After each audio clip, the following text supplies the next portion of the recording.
Muy buenas tardes, queridos radioescuchas de Radio Portales. Estamos en la edición de hoy jueves 18 de abril, pero tenemos que hacer la salvedad que este programa lo estamos grabando el día 17 de abril, Día de Valparaíso. Se celebran 233 años el 17 de abril del primer cabildo en Valparaíso, así que es el día fundacional de la comuna más importante y capital de la región. Así que un saludo muy cariñoso. Les habla Reinaldo Reinique, quien junto a Cristian Fuentes y Chantal Robert de la Maotier, que está por incorporarse en unos minutos, les damos la bienvenida. Saludamos también y agradecemos a quienes siempre nos cooperan en los controles, don Luis Salinas y don Claudio Alvarado, y por supuesto a don Marco Leblanc, quien nos coopera en la parte audiovisual y en nuestro canal de YouTube. Así que, hola Cristian, vamos a saludar a Chantal cuando arribe. Y hoy día, queridos Radio Escucha, tenemos un privilegio, tenemos a un historiador y académico de primer nivel y muy renombrado. Hablábamos que un académico que hace entretenida y fácil la historia. Así que vamos a tener que conversar mucho porque ya en octubre, Fernando, estábamos conversando sobre el conflicto árabe-israelí. Así que a nombre de los panelistas te damos la más cordial bienvenida. Por favor, muchas gracias a ustedes por la invitación y seguirme soportando y trataremos de estar a la altura de las circunstancias, con respuestas Así, cortas. así, para nuestros auditores que se están incorporando, estamos con don Fernando Wilson, historiador y académico, eh, un experto en temas del Medio Oriente y varios otros temas más que seguramente vamos a tocar y él nos va a poder iluminar con su conocimiento. Bueno, como siempre, Fernando, vamos a leer un poco los titulares que nos han llamado la atención en esta semana, una semana corta, porque les recordamos a nuestros auditores, estamos grabando 24 horas antes, el día miércoles. Bueno, en lo internacional, y seguramente tema fundamental y foco de nuestra conversación, la reacción que se espera de Israel respecto del ataque que sufrió el día sábado, ¿no es cierto?, que nos conmocionó, muchos estábamos en actividades, fiestas, reuniones, y uno pensaba que podía escapar esto de manos y se iniciaba la Tercera Guerra Mundial. Pero hubo un nuevo ataque donde quedaron heridos 14 o 17 soldados israelitas, y la pregunta es, ¿qué es lo que va a pasar? ¿Reaccionará Israel? ¿Sigue con su ofensiva contra Hamas en Gaza? También un tema que da para mucho hablar es el tema eh, del- de la ayuda militar y los convenios que se firmaron entre el gobierno de Irán y el gobierno de Bolivia respecto por ejemplo, un apoyo en materia de drones que pueden servir para múltiples usos, pero también pueden ser drones de ataque. Hay una fuerte presencia iraní en la embajada, del orden de 5 veces de una embajada normal en Europa, por ejemplo, y eso nos debiera eh, preocupar y ocupar. Y también lo que ha estado en la agenda, la famosa presencia de Hezbollah en Latinoamérica y en particular en Chile, que tuvo declaraciones en el Congreso norteamericano y también de la titular de Seguridad Argentina, que provocó las furias del gobierno y la reacción con una nota de protesta, pero aparentemente esto se habría resuelto con una conversación telefónica entre la ministra Bullrich y la ministra Toa, e incluso se habría excusado y estaría viniendo la próxima semana para abordar temas de seguridad en conjunto. Por otra parte, también los titulares hablan y ha habido mucha bulla en eso respecto del reequipamiento, los ejercicios militares en el Beagle, las declaraciones del presidente Milei respecto de una base militar próxima a la Antártica, eh, que de alguna manera proyecte el interés nacional de Argentina en el continente helado, cosa que a nosotros nos podría en algún minuto complicar. También las relaciones con Venezuela se han visto complejizadas ahí por una serie de declaraciones respecto de la aclaración del tema del rapto y asesinato del teniente Ojeda. Eh, y por supuesto que después de negar el ministro, el canciller venezolano, la existencia del tren de Aragua, después eso se fue corrigiendo, modificando, hubo declaraciones tanto de nuestro gobierno como del gobierno venezolano, pero la pregunta que uno dice cuando el dictador Maduro invita al presidente Boric a conversar esta materia es si hay ingenuidad, porque sonó a emplazamiento más que una invitación. Así que en lo internacional esas cosas como que han llamado la atención. Y bueno, aprovechamos de darle la bienvenida a Chantal, que se acaba de incorporar, que ya está viajando desde Santiago. Y bueno, y en lo nacional, en la nueva mesa de la Cámara de Diputados, que ha dado para hablar muchísimo con un voto, se ganó el Partido Comunista por primera vez preside la Cámara, ¿no es cierto?, con la diputada Carol Cariola, y de vicepresidente el diputado Gaspar Rivas, quien ha tenido un historial bastante complejo en sus intervenciones en el Congreso. Eh, Aquí se estaría presentando una censura a la mesa de la Cámara que se va a votar el próximo lunes. Los empresarios también alzan la voz respecto al deterioro económico y el gobierno los acusa de aportillar el pacto fiscal. La verdad que hay bastante preocupación, se han tensionado las relaciones entre el empresariado y el gobierno. Eh, y por otra parte, algo preocupante, sobre todo porque es la primera prioridad en Chile, el tema seguridad. Nuestro ministro de Justicia eh, emplazó o sugirió a los fiscales y jueces tener muy en cuenta el sobrepoblamiento en las cárceles de Chile para que, no sé, pues, será que ante algún acusado le irán a dar algunas medidas distintas de la prisión preventiva. Preocupa esa declaración. Y el dengue en Chile, pues llegó el dengue a Chile, la- en los Andes hay declarada una alerta amarilla, lo mismo que en Isla Pascua, y no es menor el tema, así que eso debiera también preocupar. Y en lo regional preocupa, el 70% del comercio establecido ha sufrido delitos de algún tipo. Es una situación compleja, ha hecho que muchas empresas, comercios establecidos cierren, bajen sus cortinas. eh, y respecto de la reconstrucción después del incendio de febrero, la Comisión de Hacienda de la Cámara aprobó por unanimidad un fondo de emergencia, pero llama la atención la lentitud en que se avanza en todo esto, a pesar, eh, días 17 y 18 de abril, un calor tremendo, ¿no es cierto?, que habla más del verano que del otoño, y esperemos que no haya nuevos incendios, pero la gente debiera ya estar preparada para soportar el invierno que en algún minuto va a llegar con bastante frío, días de calor, pero las noches ya muy heladas. Y sigue la carrera y los conflictos internos en los partidos, las coaliciones para nombrar a sus candidatos. Renovación Nacional anunció ya que Don Luis Pardo será el candidato a gobernador regional y queda en el camino el Core Percy Marín. Así que bueno, yo creo que hay hartas cosas para conversar y Fernando, parto con la primera pregunta. ¿Cuál es tu opinión respecto de la reacción que podría tomar Israel y cómo puede escalar este conflicto que se vio agravado el día sábado con este ataque que de alguna manera estaba ya anunciado y previsto? A ver, en primer lugar hay que insistir que este es el verdadero conflicto, este es el verdadero telón de fondo del conflicto de Medio Oriente, que de dos conflictos separados, el conflicto árabe-israelí propiamente tal y el conflicto, o más bien las crisis del Golfo Pérsico que enfrentan al mundo árabe suní con Irán, ahora se conectan, se unen esencialmente por el temor al programa nuclear iraní.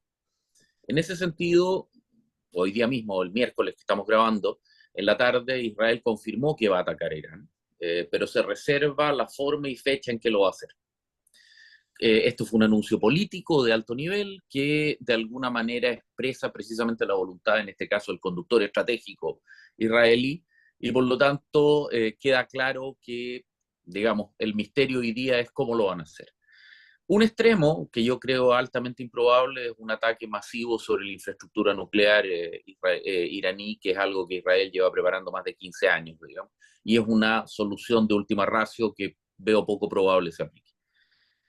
Otra, bastante más probable, es una respuesta separada que incluya ataques y asesinatos selectivos de científicos del programa iraní, cosa que ya se ha hecho.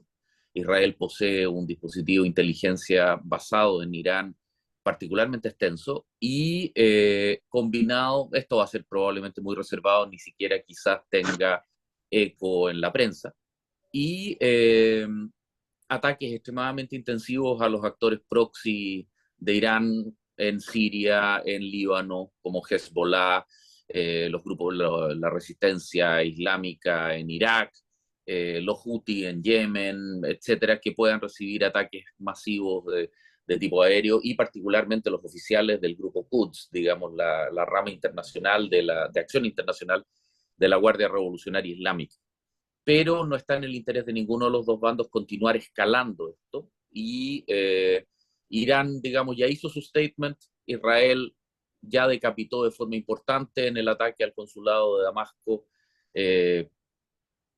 a los cuadros superiores de la Guardia Revolucionaria Islámica, y también liderazgos de Hezbollah y de los líderes del gobierno sirio vinculados a la cooperación iraní. Por lo tanto, de alguna manera ambos bandos ya salvaron la cara y consiguieron sus objetivos respectivos. Oye, y en cuanto a la cooperación del resto de los países de Europa, no la OTAN, pero sí algunos países europeos que participaron en la neutralización del ataque con misiles y drones, ¿qué es lo que pasaría con ellos en tu visión? No, a ver, en términos prácticos ese apoyo fue comparativamente reducido en lo estrictamente táctico, fue más bien apoyo de inteligencia estratégica, confirmación por sensores satelitales, redes de defensa antiaérea, etcétera, del avance de los drones iraníes y de los misiles cruceros que, siguiendo el terreno, digamos, no eran detectables desde Israel por radares basados en tierra, digamos, hasta que estuvieran dentro del horizonte radar.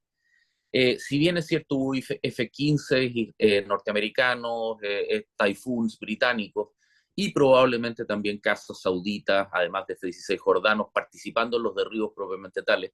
La parte compleja de este tipo de ataque no es el derribo en sí, sino que es la detección. Sobre todo estos drones que son herramientas bastante poco sofisticadas, digamos. Su peligro radica en el número. Los Shahed 160 son poco más que una V1 alemana de la Segunda Guerra Mundial, es decir, se lanzan en una determinada dirección y que cuando llegan a unas coordenadas GPS, en esa época era un cronómetro en la Segunda Guerra, simplemente paran el motor y caen. Eso hace que se los pueda producir en enormes números y vuelan relativamente bajo, por lo tanto son difíciles de detectar. Pero una vez que la solución de control de fuego está asumida, bueno, la misma Fuerza de Defensa israelí subieron videos de cómo los van derribando en sucesión. Ahora, la gran, por decirlo de alguna forma, demostración de vinculación de Estados Unidos, Gran Bretaña, Jordania y en menor grado, probablemente mucho más discreto, Kuwait y ¿cómo se llama esto? Emiratos Árabes, Qatar. es que haya sido, digamos, de forma pública, forma anónima y sin reconocerlo. Sobre todo porque vuelan los mismos tipos de aviones que los británicos y los norteamericanos, por lo tanto, perfectamente pueden ser confundidos. Cazas Typhoon, F-18, que digamos que algunos Mirage 2000. Por lo tanto, de alguna manera puede disfrazarse dentro de esa misma situación. Ahora, seamos sinceros, la defensa antiaérea israelí es extraordinariamente sofisticada, literalmente top mundial. Tienen algunos sistemas que incluso Estados Unidos ha adquirido. Ahora, recientemente, Alemania acaba de firmar un contrato por 4.000 millones de dólares por un sistema Arrow antibalístico. Por lo tanto, la verdad es que no es que necesitaran ayuda, pero el ataque está destinado precisamente a forzar a la defensa antiaérea israelí, y esta intervención de aliados de alguna manera manifestó solidaridad y para que el sistema no fuera tan apremiado por los números de blanco. Ya. Cristian, no sé si tú quieres plantear una pregunta.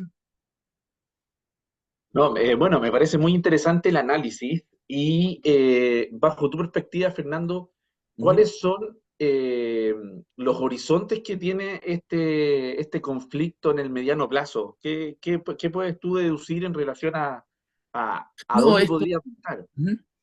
No, esto va a continuar. Este incidente en específico va a ser superado ahora, pero la rivalidad entre Israel y el Irán teocrático es estructural. Y es interminable. O sea, en este minuto particularmente el régimen teocrático iraní está enfrentando momentos muy duros de política interna. Están en una severa crisis económica, el fracaso del gobierno iraní en manejar el tema de la pandemia ha sido dramático, están con una inflación de 3 dígitos salvaje, La verdad es que hay un escenario bien complicado que hace que los ayatolás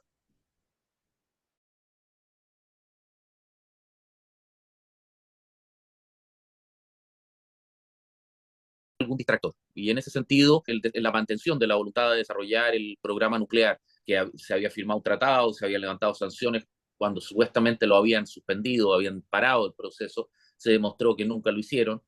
Trump, el controvertido Trump, digamos, volvió a aplicar estas sanciones y todo parece indicar que Irán no va a cesar. Ahora, ahí hay un detalle, perdón por extenderme un poquitito, pero Irán, el programa nuclear iraní tiene una diferencia con otros estados del tercer mundo que han desarrollado procesos así, como Corea del Norte o el propio Pakistán, sino que se basa en tecnologías totalmente propias, no obtenido de terceros estados. Por ejemplo, la India tuvo acceso a tecnología rusa, los británicos a tecnología norteamericana en algún grado, etcétera.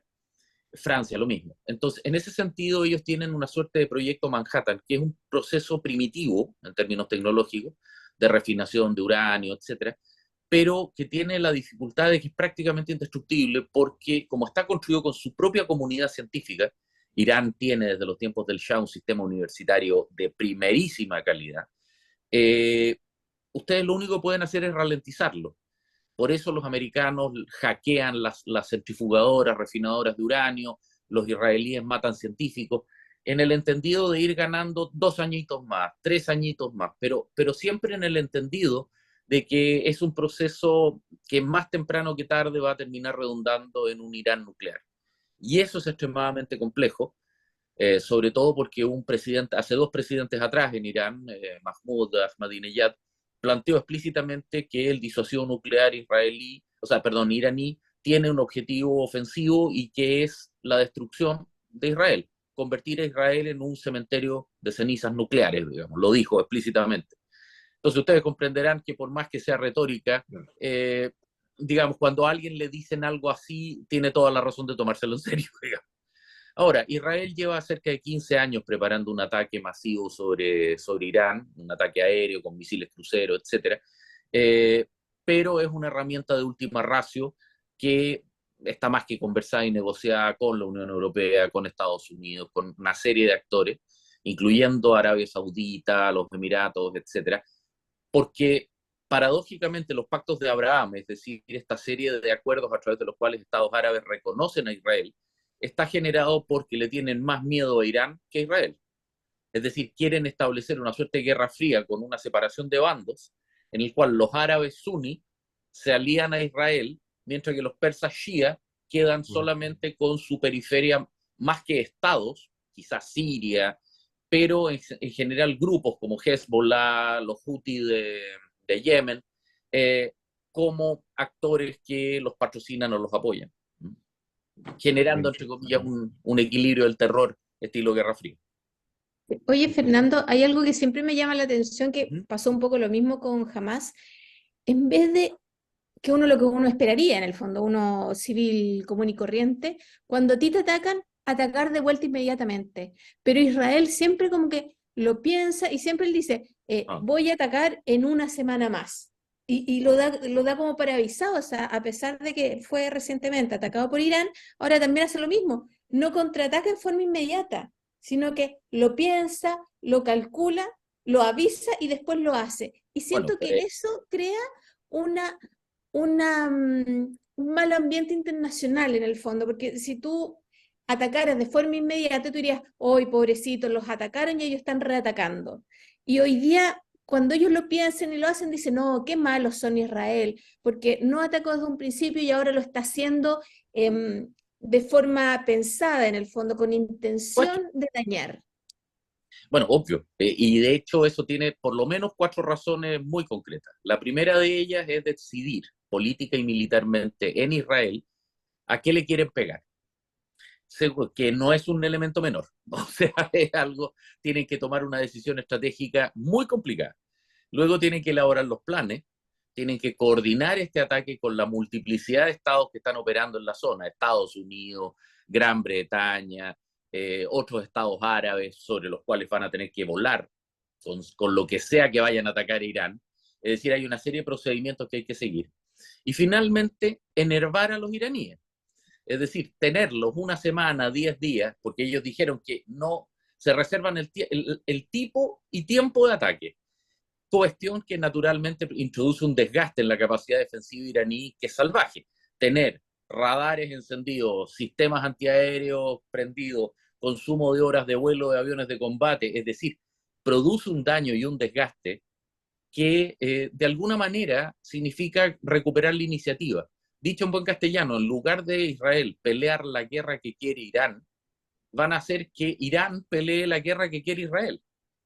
De la misma forma que los iraníes se hicieron esperar también y concentraron medios, etc. Esto no es un contraataque menor, esto no es una salida de 6 aviones a tirarle bombas a un grupo guerrillero, digamos, o un grupo de fuerzas especiales atacando a la operación Tridente Neptuno cuando se mató a Osama Bin Laden, sino que va a ser una retaliación probablemente grande que requiere la disposición de medios, recoger inteligencia táctica, o sea, es un proceso complicado que requiere planificación, preparación logística. Una operación de este calibre no se hace en 2 o 3 días. No se puede hacer. Iba a haber otro frente por lo demás, o sea, porque el El tema del cuarto. gas, porque tiene además, todavía hay gente, prisioneros, ¿no es cierto?, que están raptados, secuestrados, y bueno, y esto es una guerra quirúrgica, una guerra terrestre, que Exacto. tiene que estar el soldado ahí, ya no es tecnológica como esto otro, digamos. Entonces, realmente es una situación bastante desgastante para Israel, pero bueno, ha demostrado que es un país tremendamente resiliente y también con una capacidad tecnológica salvaje. Descomunal. Ahora, el error estratégico de Hamas fue pasarse de la raya y convertir lo que hasta ese momento era un conflicto concreto, real, en la tipología de Schmidt, por, por objetivos de carácter concreto. Por el otro lado, lo convirtieron en un conflicto mítico, en el que el objetivo estratégico israelí es simplemente la destrucción de Hamas. No es posible convivir más con Hamas. Y todo es secundario, bajas civiles adversarias, infraestructura, costo político, eso es irrelevante. En este minuto hay un objetivo de supervivencia, este es un conflicto vital de supervivencia para Israel que solo puede terminar con la desarticulación de Hamas.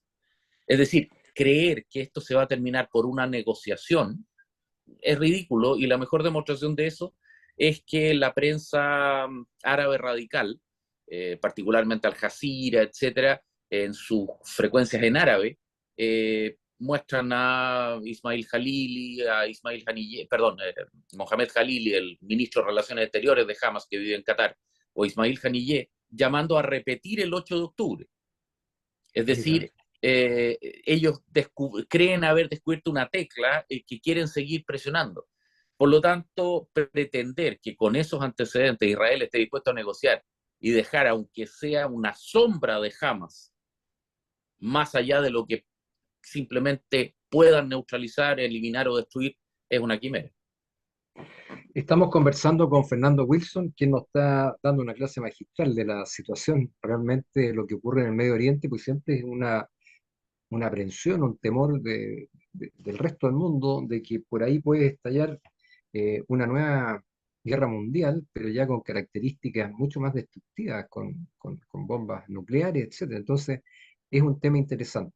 Bueno, estamos ya llegando al final de la primera parte de nuestro programa, y le queremos pedir siempre pedimos a nuestro invitado, pero habíamos estado conversando antes y le sé Tengo un gentilmente hoyo de como tarro que caballero que es, realmente no me como atrevo. caballero que es, le sé, ¿no es cierto?, esa facultad a Por nuestro favor. amigo Chantal Robert de la Paz.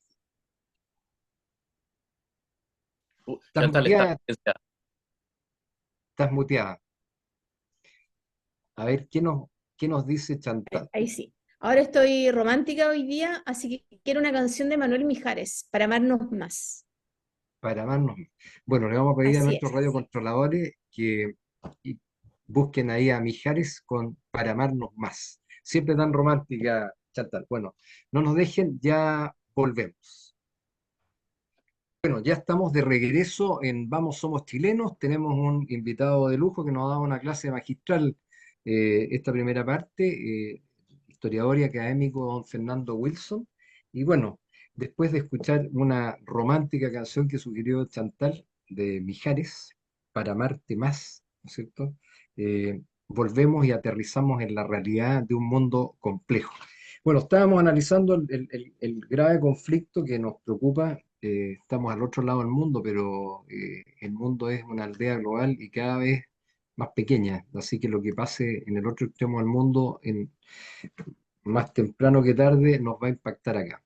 Oye, Fernando, dentro de lo que tú señalabas, ahí salió en la ecuación de este polinomio complejo, Hezbollah. Y aquí hemos hablado harto de Hezbollah, donde se mezclan nuestras relaciones con Bolivia, ¿no es cierto? En Argentina, que la ministra de Seguridad señaló que eh, Hezbollah tenía operaciones en Chile, también el Congreso norteamericano, la cercanía de nuestro presidente, ¿no es cierto?, que simpatiza con la causa palestina.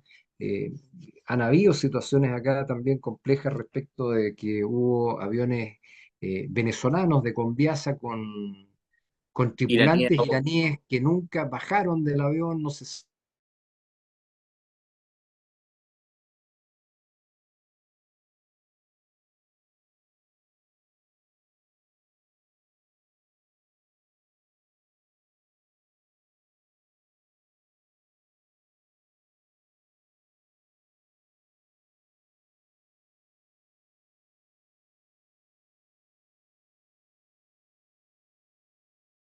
también en Argentina lo atribuyen a un atentado iraní. ¿Cuál es tu visión respecto de por qué esa situación se traslada a Latinoamérica y que podría estarnos afectando, sin duda? A ver, esto hay que pensarlo más bien de carácter, en una forma sistémica y no tanto solamente de Hezbollah en Iquique, sino que pensar en la red o en el sistema de poder que les mencionaba hace un rato atrás, de grupos liderados por Irán. Grupos extremistas radicales provenientes de Medio Oriente, digamos, han existido en América Latina desde la década del 60, porque encuentran en nuestra región un lugar cómodo para operar, enfriarse después de alguna operación y en la triple frontera, digamos, realizar procesos de acopios de dinero, lavado de dinero, etc. Hoy por hoy, la embajada iraní en La Paz, en Bolivia, tiene una dotación enorme de personas, cerca de 800, muchos de los cuales ni siquiera hablan castellano, que todo parece indicar son miembros de la Fuerza Al-Quds que mencionábamos con anterioridad. Esta gente supuestamente está actuando como instructores del material militar que está adquiriendo Bolivia en Irán, donde los drones son solo parte de ello. Están comprando mucho material de los patrones rusos, soviéticos, digamos, o, como se llama esto, chino, munición, repuestos, componentes, etcétera, y ganando algunas capacidades en términos de cursos de instrucción, digamos, inteligencia de señales, están comprando equipo de comunicaciones, etcétera. Ese núcleo naturalmente encuentra mucho más cómodo poder descender a Iquique, una ciudad políglota, con muchas comunidades extranjeras, está la SOFRI, está la cercanía con Perú, y se convierte en un lugar cómodo para desarrollar acciones, digamos, de carácter más bien logístico. En ese sentido, no creo que Hezbollah, el grupo Quds y todo este paquete, entre comillas, de acción patrocinado por Irán, tenga una intención operativa en nuestro territorio, hacer un atentado o alguna operación así, sino que más bien conseguir producir lavado de dinero, obtención de recursos, reuniones con potenciales financistas, etcétera. Chile tiene una gran comunidad palestina, digamos, una comunidad migrante que ha sido un gran aporte para nuestra sociedad. Buena parte de ella precisamente proviene del Líbano, lo cual hace que Hezbollah dentro de este cóctel tenga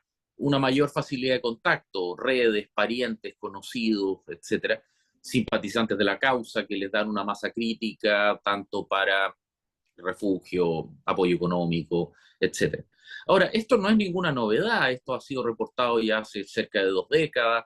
Como bien se mencionaba, 2 iraníes con documentos falsos fueron expulsados el año pasado. Antes que eso hubo un caso de unos iraquíes muy buenos para la fiesta que incluso llegaron a salir hasta en un matutino de farándula, digamos, y una vez que se los detectó precisamente por lo buenos para la fiesta que eran, rápidamente desaparecieron, digamos. Es decir, esto no es una novedad, más bien el tema es el contexto. Y cuando un senador del calibre de Marco Rubio lo menciona en el Senado norteamericano, y Patricia Bullrich lo menciona, reitero, como parte de un sistema. Ella menciona que Hezbollah había sido detectado en la triple frontera y con ramificaciones hacia Bolivia, con ramificaciones hacia Chile. Es decir, ella muestra un sistema. Y el reclamo chileno es más bien por la oportunidad y la forma de decirlo, no porque sea falso.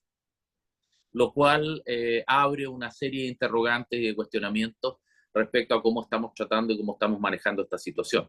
Si a eso se agrega el hecho de que se ha dado todo un debate en nuestro país los últimos 5 o 6 años respecto a la migración, que buena parte de los partidos que hoy día nos gobiernan eran partidarios de la migración libre, que no existe algo así como el migrante ilegal. La porosidad de nuestra frontera está más allá de toda discusión. Se ha dado caso de que uno de los asesinos del teniente carabinero muerto el fin de semana pasado había entrado y salido de Chile 2 veces, que los asesinos del teniente Ojeda también habían entrado y salido varias veces, hacen su trabajo, digamos, y se devuelven a Venezuela. Oye, Lo que muestra que tenemos Fernando, un poco, un sistema, una red. Sí, por favor, un poco perdón. con lo mismo que tú estás diciendo, tuvimos la semana pasada o a principios de esta semana, no me acuerdo, un impasse entre la ministra Toá y la ministra Bullrich. Porque una dice que podemos tener Hezbollah acá y la otra se escandaliza y dice que no. Ahora, lo mismo nos pasó con la gente justamente que mató al teniente Ojeda. También Sí. lo negamos y resulta que nos dimos cuenta que la persona ya llevaba 3 visitas acá a Chile sin mostrar nunca su pasaporte. Entonces, escandalizarnos yo creo que es mucho. Al revés, uno debería decir, oye, gracias, lo voy a revisar, cómo podemos trabajar No, juntos. Pero acá todo el mundo se escandaliza y se ofende además. claro, es que ahí tenemos un problema que radica más bien en la configuración de la coalición de gobierno, que tiene serios problemas internos respecto a cómo valorar este tipo de desafíos.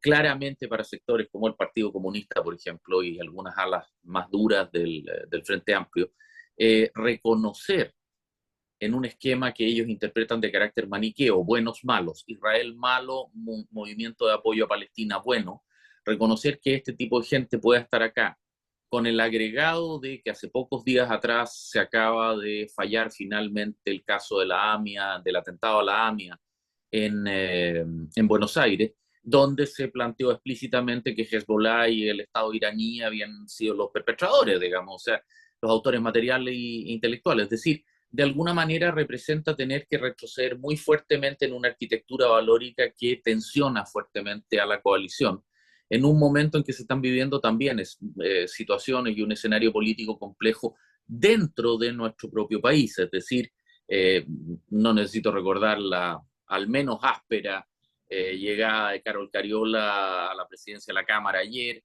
el anuncio ya de 2 intenciones de voto de censura de los socialcristianos y del Partido Republicano. Es decir, hay un ambiente de tensión, hay una vibración estructural dentro de la política, que lo último que le falta al gobierno es tener a Hamas operando en Chile, digamos, o sea, perdón, a Hezbollah operando en Chile, es decir, ya es la guinda de la torta, digamos. Y naturalmente el comentario pareciera ser que, me atrevería, y esto por favor es especulación pura, no puedo desconectar las declaraciones de la ministra Bullrich con los planteamientos del senador Marco Rubio en el Senado norteamericano. Y también la cercanía explícita que el presidente Milei está tratando de desarrollar con Estados Unidos en detrimento de China, como era el caso del grupo de los K. Es decir, en un escenario en el cual probablemente este tema está siendo tratado y que en la próxima semana tenemos una reunión cumbre aquí mismo en Chile de ministros de seguridad latinoamericanos, a los que también va a concurrir una delegación norteamericana. Bueno, evidentemente esto es un mecanismo bastante tradicional y clásico de colocar temas que de otra forma no querrían ser tratados. Es decir, de alguna manera están metiendo, un poco violentamente, con ariete, echando abajo la puerta, digamos, poniendo un tema que va a ser imposible e insoslayable de tratar, so pena que lo saque a colación la prensa y lo pongan en evidencia. O sea, esto es más viejo que el hilo negro, está en la segunda página de un manual de comunicación estratégica y de colocación de agenda, digamos. Entonces, esto no es casualidad, y no es casualidad que haya ocurrido ahora. Y claro, y me lo confirma el hecho que la ministra Bullrich haya llamado para pedir disculpas, etcétera. Si el objetivo ya estaba conseguido, lo que querían era ponerlo en la agenda, y lo consiguieron. Cristian, seguramente tú querías preguntar. Ahí sí, sí. Es interesantísimo el análisis que hace también, ¿eh? Con lo que está pasando acá. Y yo te quería preguntar, ¿cuál es según tu postura, cómo se tendría que parar el gobierno o cómo debería ser la respuesta del gobierno ante esta problemática? A ver, yo en ese sentido tengo una postura que en algunos sentidos es distinta a la de la coalición de gobierno, en términos de que yo tengo una visión netamente pro-occidental, en donde me siento mucho más cómodo y seguro en relaciones complejas en ámbitos de seguridad y economía con potencias de la Unión Europea, América del Norte, el este de Asia, anglosajona, Australia, Nueva Zelanda, etcétera, y entendiendo que en un mundo global la seguridad está en la cooperación internacional y no en la acción aislada, trataría de meterme en cuanta asociación de seguridad existe en la cuenca del Pacífico. AUKUS, al cual ahora Australia, Gran Bretaña, los Estados Unidos, ahora quiere meterse Canadá, rápidamente está evolucionando en una formalización de otra asociación de seguridad informal que se llama el Quad, que incorporaba también a India y a Japón. Me da la impresión que en esos movimientos tenemos que estar nosotros. Ahora, la postura de este gobierno siente una simpatía histórica con lo que ellos perciben son las víctimas, los underdogs, etcétera.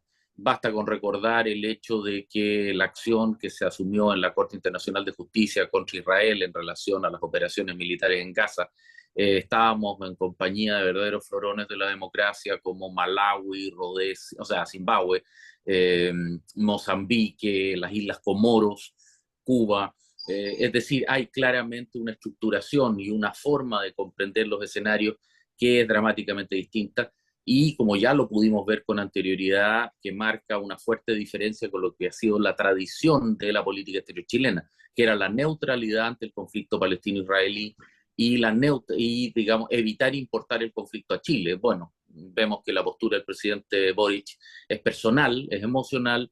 Lo vimos con el caso del rechazo de la recepción de las cartas credenciales del embajador israelí, luego con el tema de la exclusión de las compañías israelíes que venían a FIDAE, incidentalmente fábricas como Elta, Rafael, Elbit, que son los productores de los sistemas de armas que vimos funcionar formidablemente el fin de semana pasado y de los que somos usuarios de varios de ellos, digamos.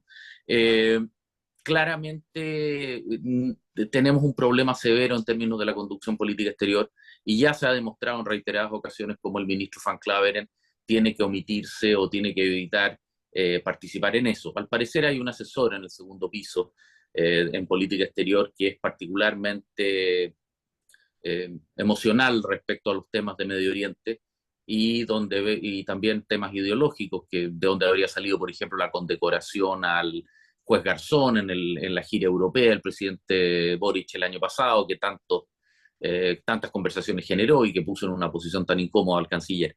Nos encontramos en un escenario donde, como tan bien desarrollaba Josefina Arao y Rodrigo Pérez de Arce en una publicación en la revista Punto y Coma, la nueva izquierda latinoamericana es netamente identitaria y emocional, opera desde las pasiones, no desde una apreciación fría y racional. Por lo tanto, digamos, es pedirle peras al olmo, digamos, que operen desde una perspectiva de política más sistémica y multilateral, qué decir de pedirle realpolitik, que claramente están las antípodas de lo que ellos consideran. Lo de ellos es el testimonio, y por lo tanto, el análisis de las consecuencias posteriores es algo que no les es tan relevante. Porque además salió la compra de Argentina de unos aviones, por lo tanto, no nos descuidemos, porque ahí es cuando te das cuenta que tus vecinos son los que se están modernizando y uno se está empezando a quedar atrás. Y totalmente No, fuera de no, no. la nueva tecnología. O sea, no es algo que suceda de un día para otro, pero si constantemente estás dejando de invertir, de Sí, renovarte, de modificarte, quedas obsoleto. Y tal como hoy no. día Argentina da su primer paso y se va a demorar 15 años, no empecemos nosotros a descuidarnos por 15 años mientras Argentina está mejorando. Pero Argentina está comprando exactamente los mismos F-16, Block 15 MLU, Tape 6.1, que nosotros compramos hace 16 años atrás, y de los cuales nosotros compramos 36, además de otros 10 de una versión incluso más moderna, que son los bloques 50. Es decir, Argentina está iniciando un camino para recuperar camino, e incluso cuando estos sistemas estén operativos van a ser inferiores a los nuestros, porque que son el doble, y un poco más incluso, porque la FACH, el comandante en jefe de la FACH, anunció en el aniversario de la institución de que el proyecto de modernización de los F-16 ya estaba en marcha. Ahora, estoy completamente de acuerdo, el proceso de gestión en defensa es continuo. No es una cosa que pueda funcionar por espasmos, so pena de que nos ocurra lo que ocurre en Argentina en este momento. Pero el nivel de descapitalización en términos de material de la Fuerza Aérea Argentina es realmente brutal, y la pérdida de capacidades, la pérdida de personal entrenado, etcétera, implica tener que construir desde el piso una capacidad que, para comenzar, nosotros estábamos en bastante mejor pie. La FACH operaba un inventario bastante mayor que el que tiene la Fuerza Aérea hoy día, de cazas supersónicos, cuyo problema era más bien estandarización que capacidades tácticas, y se consolidó en una fuerza de F-16 en un proceso que a estas alturas lleva 22 años. Por lo tanto, eh, convengamos que yo encontraría mucho más peligroso que Argentina estuviese dedicado a la adquisición de wildcards. Si hubiera comprado, por ejemplo, el caza chino, el modelo JF-17, si bien es considerablemente menos capaz en términos de plataforma y sistemas que un F-16, pueden adquirirlo en China prácticamente sin ninguna limitación. Y eso les puede dar ideas y capacidades, a la vez que una penetración china y una dependencia de las Fuerzas Armadas Argentinas de China, que en términos estrictamente geopolíticos y geoeconómicos para nosotros es infinitamente peor, a que adquieran una cantidad comparativamente menor de un sistema de armas que conocemos al revés y al derecho y que ya estamos modernizando. Por lo tanto, tampoco es razonable pretender que un país como Argentina no tenga cazas, o sea, no tenga aviones de combate. Tienen 8 A4 y 15, 20 entrenadores subsónicos Pampa. No es natural que un país de las dimensiones de Argentina y del potencial económico de Argentina, más allá de la crisis económica y política en la que está, no tenga nada, digamos. Entonces, si se trata que tengan algo, prefiero que tengan algo que nosotros conocemos al revés y al derecho, y en menor número y más atrasado que lo que tenemos nosotros. Oye, quiero llevar el tema ahora, aterrizarlo un poquito en los problemas acuciantes que tiene nuestro país y que sin duda el número uno por lejos es la seguridad.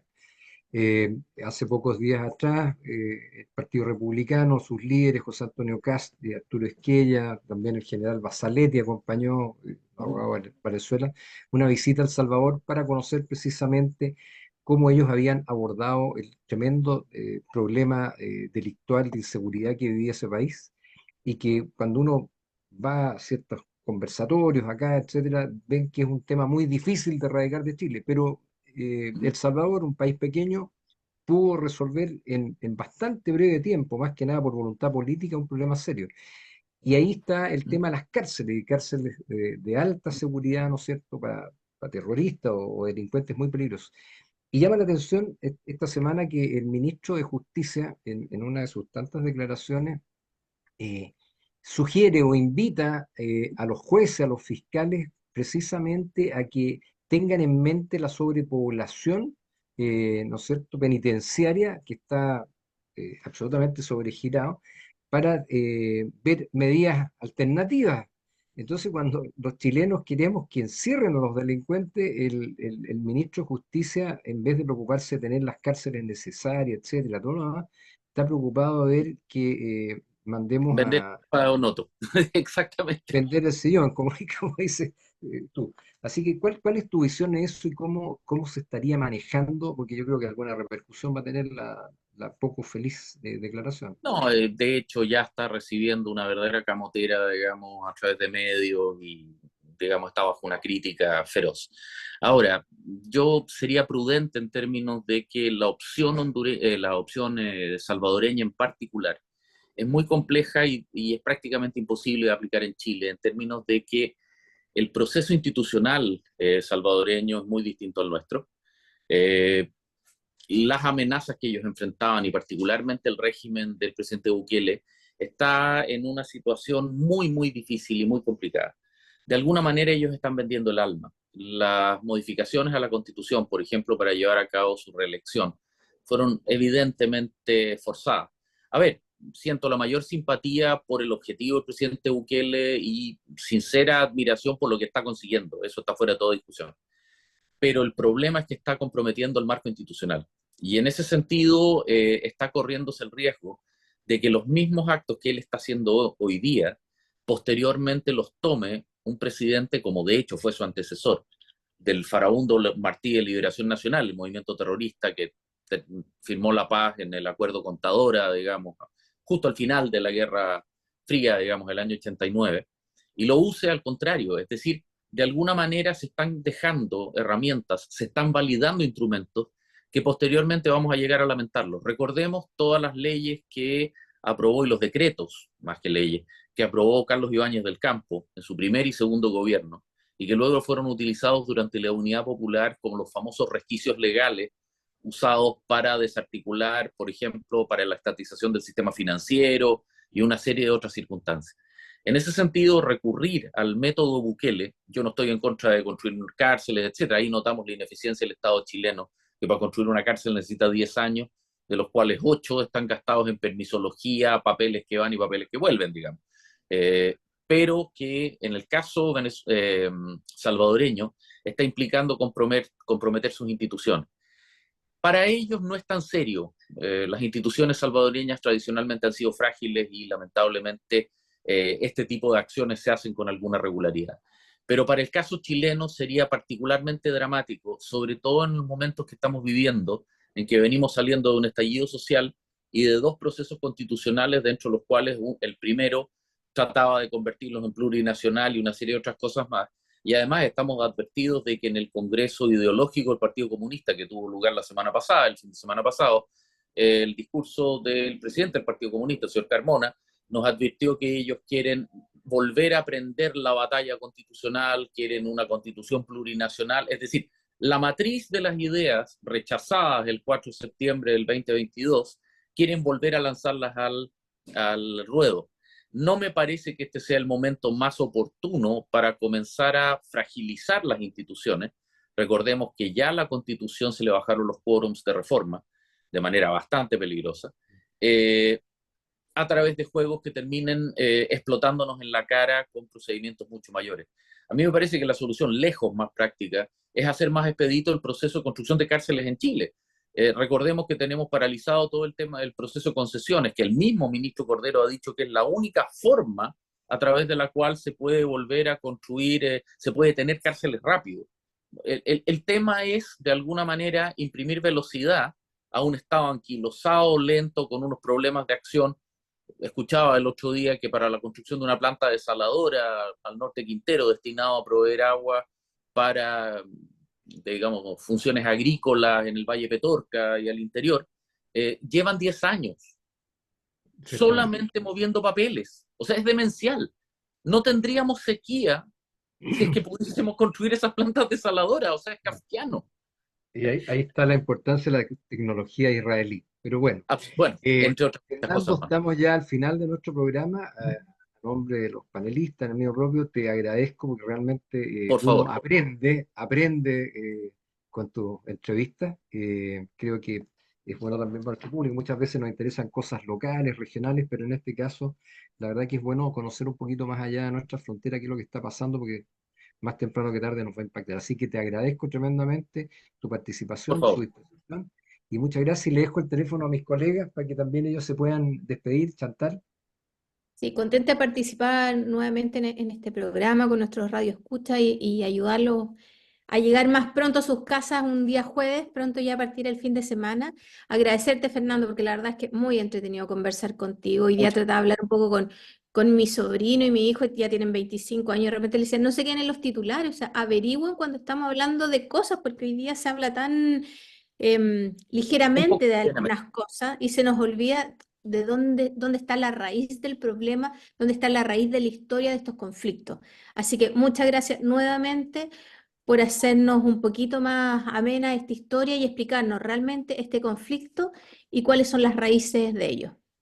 Por favor, gracias a ustedes, insisto. Cristian, Y, reforzar lo que comenta Chantal, de verdad, Fernando, yo creo que es muy importante para nuestros auditores, para nosotros mismos, el poder en simple entender el conflicto y cómo esto se amalgama con la historia. Yo creo que eso es tremendamente interesante, importante, enriquecedor, y entender que esto es más que un conflicto de disparo bélico, sino que son ideologías y va mucho más allá. Es más, hay que estar viendo esa realidad, ojalá vivir en esa realidad para poder entender un poquito cuál es la génesis justamente de estos conflictos. Así que agradecerte nuevamente, Fernando, y yo creo que fue Por favor, muy interesante para nuestros auditores esta.